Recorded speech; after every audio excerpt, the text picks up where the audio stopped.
Paradajz je biljka koja voli sunce i toplotu, ali dugotrajni sušni periodi ostavljaju traga i mogu značajno umanjiti prinose.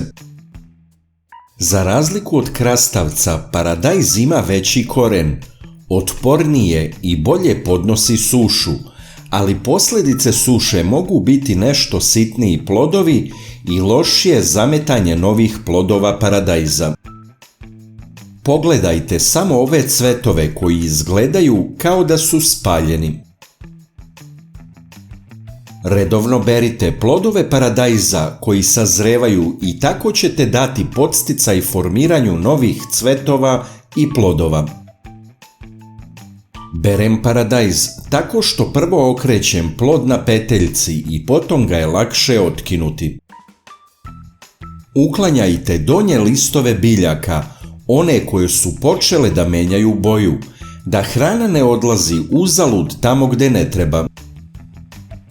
Sada dolazi do izražaja prednost duboke sadnje paradajza. Biljke paradajza koje su posađene duboko imaju veći koren, crpe vlagu iz dubljih slojeva zemljišta i tako bolje podnose sušu. Tokom sušnih perioda neophodno je redovno zalivanje. Također, paradajzu je sada potrebna obilna prihrana. Sa nekim prirodnim dodacima pokušat ćemo da ojačamo imunitet biljaka paradajza kako bi lakše prevazišli sušne periode. Koristit ćemo beli luk. Može i svež izgnječen, a može i ovaj u granulama. Jednu kesicu belog luka u granulama sipajte u teglu.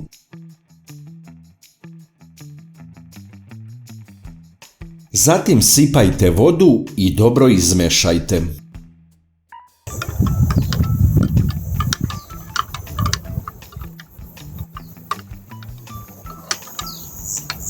Ostavite na osunčanom mestu nekoliko sati, a može i do 24 sata.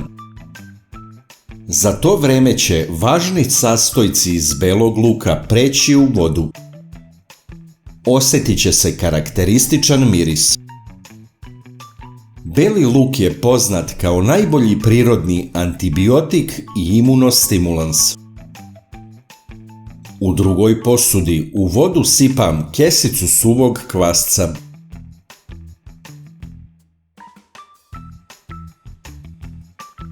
Dodat ću i kašiku šećera.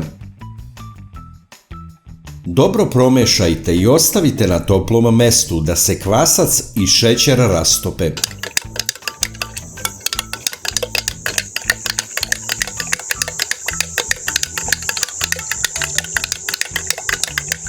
Kada dođe vreme, rastvor belog luka sipam u kantu sa 10 litara vode.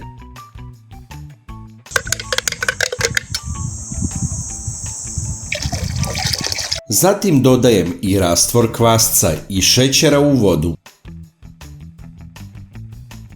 Ovako pripremljenim rastvorom zalivam biljke paradajza direktno u koren. Zalivanje se obavlja kasno popodne ili predveče. U sušnom periodu biljke su sklone padu imuniteta, a tada postaju ranjive i izložene napadu bolesti i štetočina. Beli luk otpušta neugodan miris koji može oterati potencijalne štetočine od plodova paradajza. Uz upotrebu rastvora od belog luka i kvasca pokušat ćemo da osnažimo biljke. Veličina plodova paradajza i rodnost prvenstveno zavisi od sorte, ali i mi možemo uticati sa dodavanjem pravih đubriva. Kvasac sadrži dosta vitamina i minerala koji će biti dobra hrana za paradajz u ovom periodu. Kvasac će pomoći da biljke bolje cvetaju i formiraju nove plodove.